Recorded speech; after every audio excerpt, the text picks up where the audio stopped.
정치 고수다. 오늘은 신경민 전 의원과 함께하겠습니다. 어서 오세요. 네, 안녕하세요. 안녕하세요. 이슈가 많습니다. 네, 정치권에서 김건희 여사 라인 이런 얘기가 이제 공공연하게 나오기는 했었어요. 근데 한동훈 대표가 김 여사는 공적 지위가 있는 사람이 아니다. 그런 라인은 존재하면 안 된다라고 공식적으로 공개적으로 얘기를 하면서 이게 수면 위로 떠올랐고, 근데 대통령실에서는 김 여사 라인은 없다 이렇게 반박을 했습니다. 어떻게 보세요? 대통령실이 네. 뭐라고 그럴까요? 할 필요가 없는 반응을 보인 것 같아요. 지금 이 라인이랄지 김 여사의 그 실체, 힘 이런 걸 나타내는 에피소드가 밖으로 드러난 게 사실 그 사이에 몇 번 있었습니다. 첫 번째는 지금 뉴스토마토가 보도를 했던 21년 6월 1일 지방선거. 그때에 뉴스토마토가 보도했던 게 지금 경남지사하고 강원지사 얘기를 보도를 쭉 해서 지금 굉장히 많이 알려져 있잖아요. 이 얘기가 사실 여의도에서 굉장히 많이 회자가 됐어요. 여기에 다른 지역도 들어가 있습니다. 그래서 도대체 이 경남지사하고 강원지사 공천이 왜 이렇게 되는 거야? 이거 도대체 누구 힘이야? 라는 얘기들이 굉장히 많이 있었거든요. 이때 이제 김 여사하고 연관을 해가지고 하는 설들이 많이 돌아다녔는데, 아이 뭐 설마 그러겠냐 하는 얘기들이 있었는데, 이번에 이제 이 일단이 드러나서 이거 실체를 이제 한번 들여다봐야 될 필요가 있고요. 두 번째로는 23년도 방미 기억하실 거예요. 방미 한 달 전에 안보실장하고 의전비서관, 외교비서관이 한꺼번에 경질이 돼버립니다. 그랬었죠. 이게 이제 김 여사와의 갈등설이 그때 파다했고, 또 하나 좀 야 이거 진짜인가 보다라고 느꼈던 게 의전비서관의 후임에 김 여사의 측근이라고 생각되는 사람이 들어갔어요. 근데 이분은 의전의 의자도 모르는, 의전 근처에 못 가본 분이 됐거든요. 그래서 야 진짜 이건 세다 하는 얘기가 있었고요.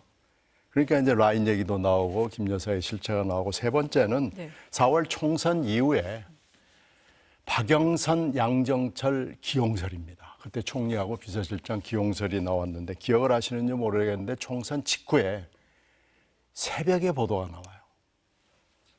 이게 이제 TV조선에 5시 반쯤 보도가 나오고 한 서너 시간쯤 후에 YTN이 그대로 받아서 또 보도가 나갑니다. 그런데 그때 이제 라인이라고 얘기하는 분들 사실 언론사에는 한 7명에서 10명 정도의 이름들이 돌아다니잖아요. 이분들이 이 두 매체하고 굉장히 친합니다. 근데 이제 더 희한한 것은 바로 대통령실의 고위 관계자가 말도 안 되는 얘기라고 강력하게 부인을 해요. 그런데 더 말도 안 되는 일이 일어나요. 비서관이라는 사람이 이거 말 되는 거예요. 이렇게 하는 걸 우리가 해야 됩니다라고 받아치는 거예요. 그러면서 또 계속 부연 설명을 해요. 이건 불가피한 선택이었다. 이것이 실행돼야 된다라고 고위 관계자를 비서관이 받아치는데, 이런 사례는 없습니다. 그래서 이런 몇 가지 사례를 보면서 야 이거 이상하다 하는 차에 김대남이라는 사람이 그 얘기를 하는 거예요. 십상시 얘기를 하고 이러면서 야 이거 진짠가 보다. 사실 이 빗장을 푸른 것은 김대남입니다. 그러니까 공공연하게 얘기가 되고 있었는데, 지금 의원님 말씀하신 것처럼 김대남 전 행정관이 서울의 소리하고 통화를 하면서 김 여사 주변에 십상시가 있다 얘기한 그 부분을 말씀하시는 그렇죠. 거잖아요. 김 여사가 있고 주변에 뭐 하여튼 몇 사람인지 모르는지 7인인지 10인인지 모르지만 이런 게 있다라고, 라인이 있다라고 얘기를 하는 것이 꾸준히 21년도부터 22년, 23년을 거쳐서 지금까지도 와 있었는데, 이것을 김대남이 빗장을 딱 봉인 해제가 된 겁니다. 대통령실에서는 없다라는 입장이잖아요. 그러니까 대통령실은요. 이런 때는 입 다물고 있는 게 맞아요. 오늘 또 뭐 그 오빠 문자가 나오니까 친오빠라고 그러잖아요. 대통령실은요. 이런 때는요. 입 다물고 있는 게 상책이고, 지금 대통령실이 실수하는 게 또 있었잖아요. 그 명태균 씨 얘기가 나오니까 2번밖에 안 만났다고 얘기를 했는데, 2번이 아니고 공식적으로 확인되는 것보다 훨씬 지금 많이 나타나가지고 망신당했잖아요. 대통령실이 거짓말 자료를 브리핑한 거고요. 그리고 독대를 하면 했지. 그걸 왜 면담이라고 얘기를 하나요? 그 부분 어떻게 보세요? 그러니까 네. 그렇게 하기 싫은 거예요. 그러니까 한독대로해서 독대를 지금 몇 번 요청을 했잖아요.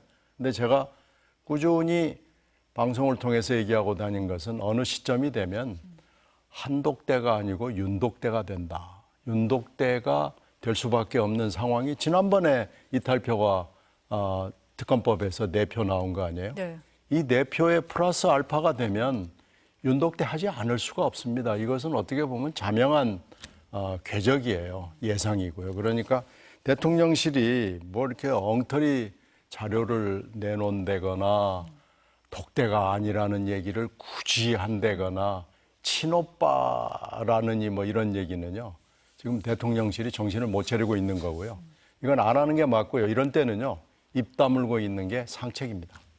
지금 시청자들이 이 면담 얘기가 뭘까 하시는 분이 있을 것 같아요. 제가 잠깐 다시 질문을 드릴게요. 그러니까 대통령실에서 다음 주 초에 윤 대통령과 그 한동훈 대표가 만날 예정인데 그 표현을 독대가 아니라 면담을 할 거다라는 표현을 했고 일정을 조율 중이다라고 했어요. 그래서 일각에서 이 면담이란 표현으로 봐서 그럼 독대가 아닌 거야? 일정도 좀 이렇게 유동적인가? 이런 생각을 하게 되는데 의원님도 그 비슷한 맥락에서 좀 말씀을 하시는 그렇죠. 거예요? 독대 하여튼 뭐 면담인지 뭔지 하여튼 뭐 그렇다 치고요. 굳이 독대라는 표현을 안 쓴 거를. 그러니까 하여튼 뭐 독대 여부도 네. 지금 성사 여부도 문제지만 네. 언제 하느냐는 시기도 지금 문제가 되고요. 분위기도 문제가 되고요. 하긴 할 것 같으세요? 저는 그것도 좀 지나봐야 선거 결과를 내일 저녁 때 봐야 한다고 생각합니다. 그리고 네. 결과 네. 그리고 효과 이런 몇 가지 측면을 놓고 보면 매우 비관적이에요. 잘 될 것 같지가 않아요. 현재까지 대통령실이 명태균과 관련해서 엉터리 자료를 내놓지라나 거짓말 자료잖아요. 대통령실이 명백하게 거짓말을 한 거잖아요. 그리고 뭐 친오빠라느니 굳이 면담이라고 한다느니 하는 걸로 봐서는 네. 대통령실이 아직까지 갈피를 못 잡고 지금 정신을 못 차리고 있는 거 아닌가라고 판단이 되고요. 사실 지금 금정 선거구 때문에 여야가 난리잖아요. 네. 사실 여당의 입장에서 보면 제일 최고의 선거 운동은 독대가 이루어져 가지고 뭔가 김 여사와 관련된 결과를 내놓는 것이 최고의 선거 운동입니다. 지금 그게 사실 어떻게 보면 선거 전에 재보궐선거가 있기 뭐 지난주랄지 지난주 후반이랄지 만나서 이런 결과를 내놨으면 금정선거 결과를 가지고 그렇게 걱정을 하지 않아도 됐을 거예요. 그런데 지금 굉장히 걱정하잖아요. 금정선거는요, 금정구라는 곳은 민주당이 이겨본 적이 딱 한 번인데 그때가 박근혜 대통령 탄핵됩니다. 그 탄핵의 분위기 때문에 민주당이 한 번 이긴 곳이에요. 그렇다고 그러면은 지금 만약에 금정선거구에서 국힘당이 패배를 하는 상황이 되면은 이건 탄핵 상황입니다. 그러니까 지금 굉장히 중요한 선거가 금정에서 지금 벌어지고 있는 겁니다.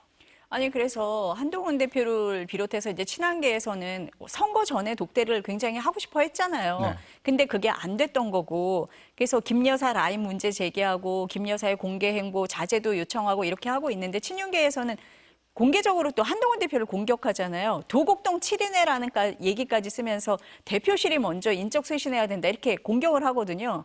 이거 어떻게 보세요? 그것도 잘못된 거죠. 네. 지금 그럴 때가 아니라는 것이 그 여의도의 관측통들은 다 공감합니다. 지금 이럴 때가 아니에요. 민주당 입장에서는 지금 구경만 해도 굉장히 지금 즐거울 뿐만 아니고 지지도도 올라가잖아요. 지금 민주당 입장에서는 사실 말을 여기다 섞는 것보다는 가만히 관중석에 앉아서 국민들하고 같이 지켜보는 것만 해도 지금 큰 선거운동이고 당의 지지도를 높이는 아주 첩경이에요. 그럴 정도로 지금 심각한 거예요. 보수는 또다시 괴멸을 할 수밖에 없는 거 아닌가라는 지금 굉장히 위기 상황이고 이건 절벽 앞에 지금 뭐 바람이 세게 불어오는 상황인데 지금 대통령실의 이 상황 인식은 굉장히 한가하고 여유롭습니다. 이게 뭐에 기인하는지는 잘 모르겠지만요. 이게 지금 국가 전체적으로 보면 여야를 떠나서 보면은 여야가 어떻게 보면 국가의 굉장히 험난함, 험노가 예상이 돼 있고 현재도 위기가 지속되고 있는 상황에서 여야가 지금 어떻게 보면 제 할 일을 하지 못하고 있다라고 볼 수 있습니다. 아니 지금 이제 보수 균열 얘기가 많이 나오는데도 불구하고 한동훈 대표가 계속 발언 수위를 높이고 있거든요. 작심 발언을 계속 할 거다 이런 얘기가 나와요. 하는 이유는 뭐라고 보세요? 글쎄 뭐 한동훈의 개인 정치다 이렇게 얘기하시는 분들이 있는데 아마 금정하고 몇 군데를 돌아보면서 금정하고 강화잖아요. 돌아보면서 아마 제일 많이 들은 얘기가 대통령과 대통령 부인을 바꿔라 할 거예요. 근데 지금 그 얘기를 안 하지 않을 수가 없는 지금 그런 절박한 상황이 더 크고요. 자기 정치? 그건 그 다음 문제입니다. 이게 잘 돼야 그 다음에 한동훈 정치라는 것이 있는 것이지 한동훈 정치가 이 보수 괴멸의 상황에서 살아남는 건 지금 어렵고요.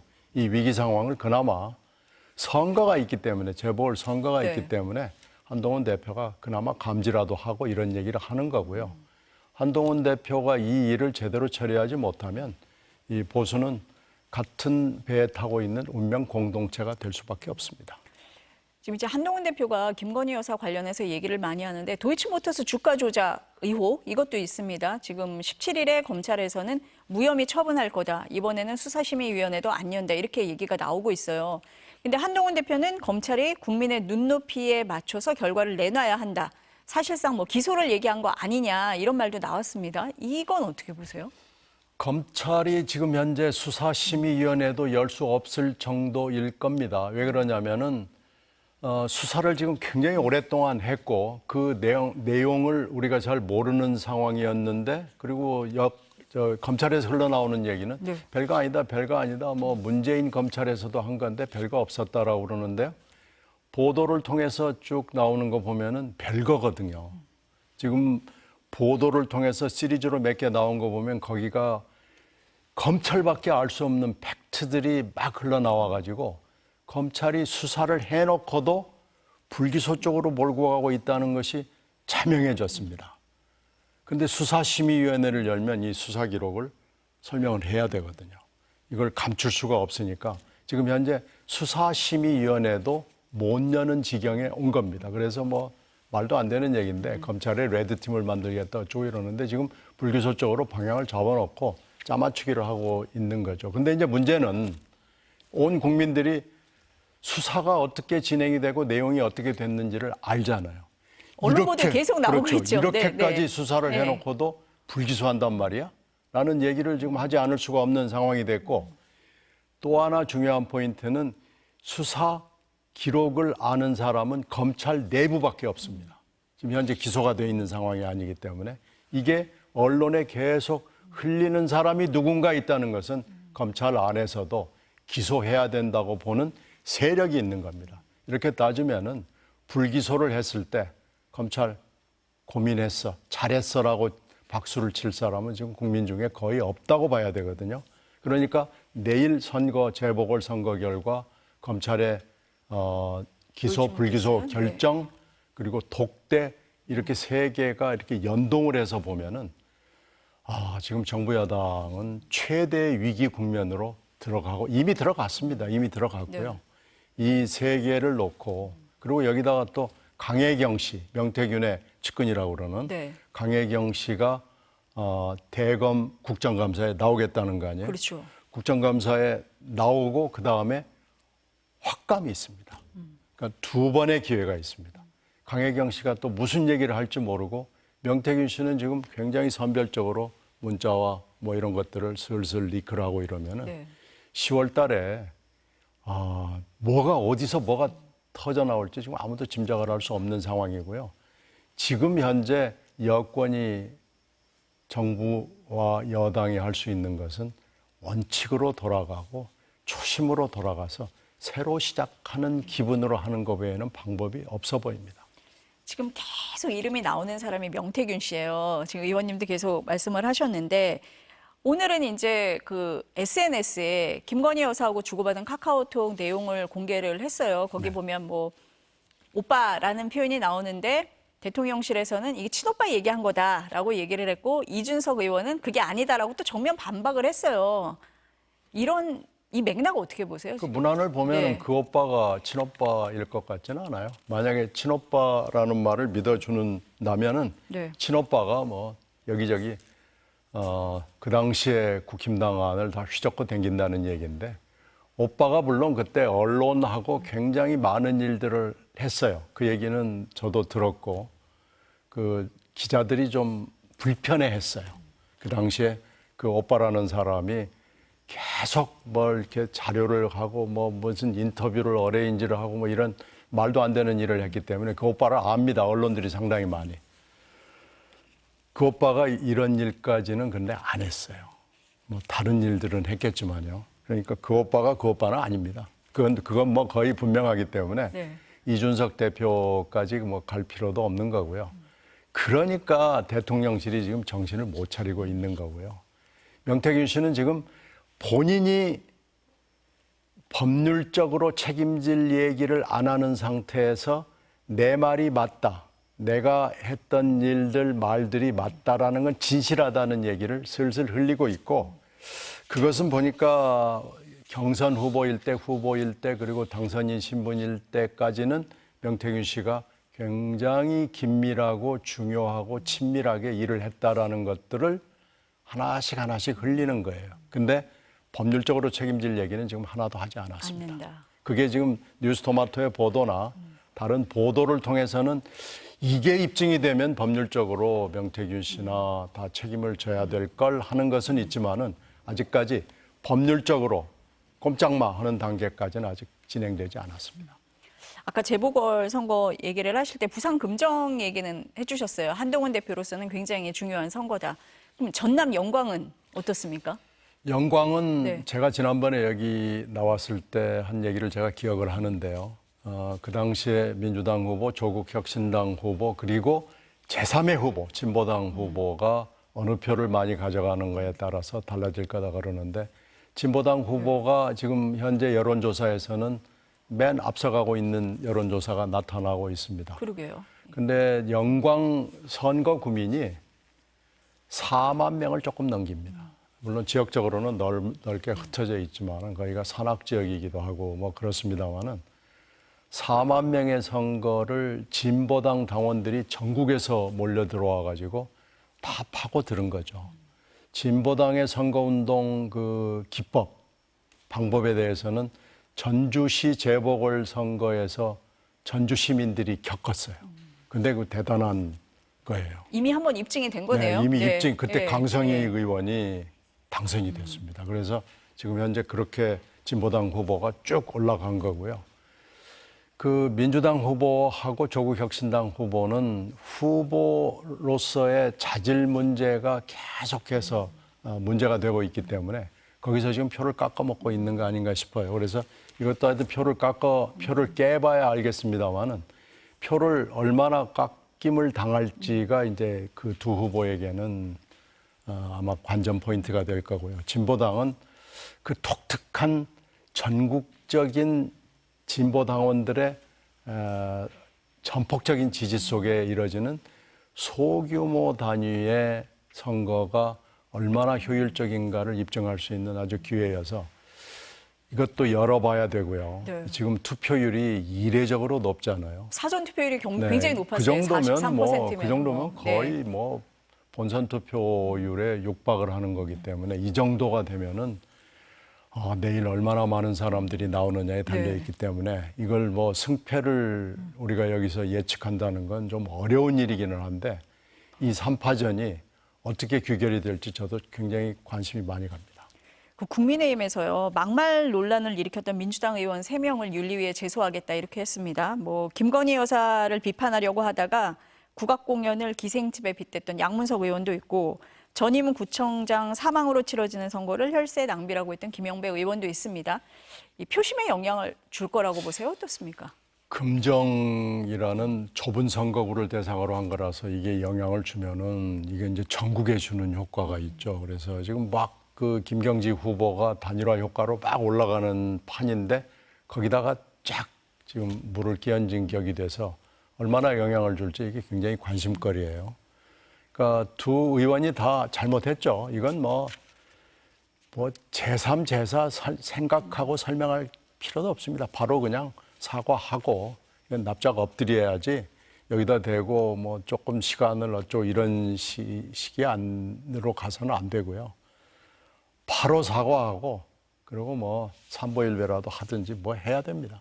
일단 사과는 했는데 표심에 영향을 얼마나 줄지는 이번 재보선이 워낙 예민하고 지금 관심인 거라서 좀 뚜껑을 열어봐야 알 것 네. 같다. 이렇게 아이, 말씀을 하신 것 같습니다. 잘못했죠? 네. 네. 오늘 말씀은 여기까지 듣겠습니다. 감사합니다. 네, 고맙습니다.